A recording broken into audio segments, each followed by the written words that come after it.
Hello! Today we're going to talk about the RAH-66 Comanche, the world's first and only helicopter designed to be completely invisible to radar, exceptionally quiet, and also undetectable by thermal scanners. Thanks to these features, along with its revolutionary technologies like high maneuverability, the Comanche was placed more in the category of a fighter jet than a helicopter. The reason for the Comanche's strong resemblance to fighter jets was that it used the same outer skin and some hardware features as the apple of America's eye, the F-22 Raptor. It wouldn't be wrong to call it the helicopter version of the F-22 Raptor.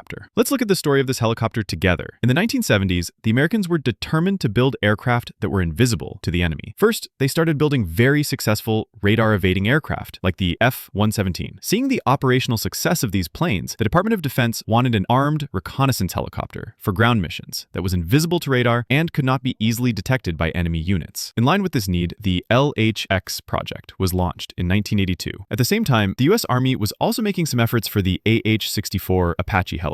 But the LHX project was a bit different. The goal of LHX was not purely to make an anti-tank helicopter. The Apache would already do that job. The aim here was to create an armed reconnaissance helicopter. That is, they were after a light armed reconnaissance helicopter that could infiltrate enemy lines and carry out attacks on enemy armored units without being noticed. Due to these high expectations, no major manufacturer dared to join the project until 1986. Finally, in mid-1986, Boeing and Sikorsky agreed to form a partnership and took on the project. But their job was not easy at all, because making an airplane stealthy is much easier than making a helicopter stealthy. First of all, airplanes fly at altitudes of thousands of meters, so they don't have any sound issues. However, as you know, a helicopter has a serious sound problem. In other words, being invisible to radar is one thing, but being inaudible is a completely different problem. Moreover, making a helicopter invisible to radar is not as easy as making an airplane invisible. An airplane does not have many moving parts on its exterior. In fact, under certain conditions, there is nothing moving on the outside of the plane. But a helicopter has constantly moving propellers and rotors on both its top and rear. How do you make a helicopter with such huge propellers and so many protrusions stealthy? Let's say you somehow solve the radar issue. How would you make this helicopter silent? Helicopters are really noisy machines. They have to fly very close to their targets and very close to the ground. Moreover, helicopters can be easily detected from thousands of kilometers away. So you have to be very quiet and invisible to radar. As if all that wasn't enough, the helicopter's thermal signature also had to be very low. In other words, there were three very serious problems. While it would be very difficult to build this helicopter even with today's technology, engineers in the 1980s rolled up their sleeves for the Comanche. Many brand new technologies had to be developed. Special RAM, radar absorbent material paint, was developed for the Comanche. Very serious scientific and engineering studies were carried out to ensure the propellers were not detected by radar and did not make too much noise. The Comanche, whose construction began in 1982, successfully made its first flight in 1996. One of the most advanced and sophisticated military weapon systems you could see in the 90s had emerged, the RAH-66 Comanche. Engineers and other officials who watched the test flight closely to demonstrate the helicopter's capabilities were genuinely astonished, because the Comanche was both very fast, incredibly agile, and just as quiet. A great deal of thought had gone into the engine and propeller technology to achieve this silence. The Comanche had a very special propeller and blade design. This design could significantly reduce sound. The propellers were also coated with some RAM paint, which made them invisible to radar. After years of work, Boeing and Sikorsky engineers had made the weapon-loaded wings retractable into the fuselage, which minimized the radar signature. When necessary, these wings would open to launch missiles. However, in missions where stealth was not a priority, extra wings could be attached to the helicopter, tripling its weapon-carrying capacity. The machine gun at the front was a serious problem for radar detection, but they developed a storage compartment for it as well. This way, when the helicopter was not using the machine gun, the barrel was hidden inside this compartment. In short, when the Comanche wanted to be invisible, it truly could be. But beyond these, there was another problem: the thermal signature. The Comanche had extremely powerful engines on its sides, and these engines had a significant heat and exhaust gas problem. These powerful engines released an incredible amount of heat, which meant being detected by thermal sensors on a covert mission. Comanche engineers devised a very successful method to solve this problem. They extended the helicopter's exhaust, the gas outlet system, along the tail boom. If you look closely at the tail section of the Comanche, you will see some black strip-like protrusions on the side. These parts are actually the helicopter's exhaust. The hot gases from the engine are directed to this area, and because the gases are distributed over a very wide area, they cool down very quickly. Thanks to this system used by the Comanche engineers, it was not caught by thermal sensors and was even better than today's modern helicopters. Of course, while doing all this, the helicopter had to be as small as possible. Ultimately, it was an armed reconnaissance helicopter, so it couldn't be as massive as an Apache. For a helicopter of this size, a new small engine engine called the T-800, producing a high power of 1,560 horsepower, was developed by LHTEC. However, all these efforts were very costly. Although the Boeing-Sikorsky duo tried hard to reduce costs, the Comanche had become an incredibly expensive helicopter. Therefore, the Department of Defense began to question the logic of the Comanche project over time. The Comanche was actually very successful. It more than met all the wild demands, but it had become incredibly expensive. $7 billion would be spent for a single helicopter. Seeing this, the US government canceled the project in 2004.